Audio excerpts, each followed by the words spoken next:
Tushda ilon ko'rishning ta'birlari.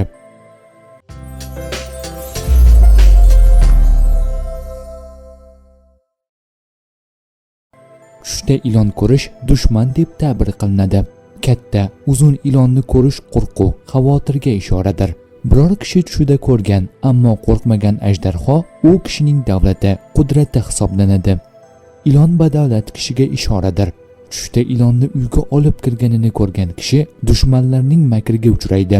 Ilonni ushlaganini ko'rgan kishiga dushman tomonidan mol-davlat keladi. Tushida ilon o'ldirganini ko'rgan kishi dushmanidan ustun keladi. Tushida ilon chaqqanini ko'rgan kishi esa dushmanidan aziyat ko'radi. Tushda ilonlarning ko'chalarda yurganini ko'rish urush chiqishiga ishoradir. Qora ilon eng kuchli, ayyor dushman hisoblanadi.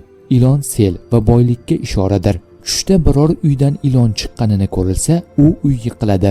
Kasal kishining og'zidan ilon chiqsa, u vafot etadi. Uy iloni qo'shni, cho'l iloni qaroqchiga ishoradir.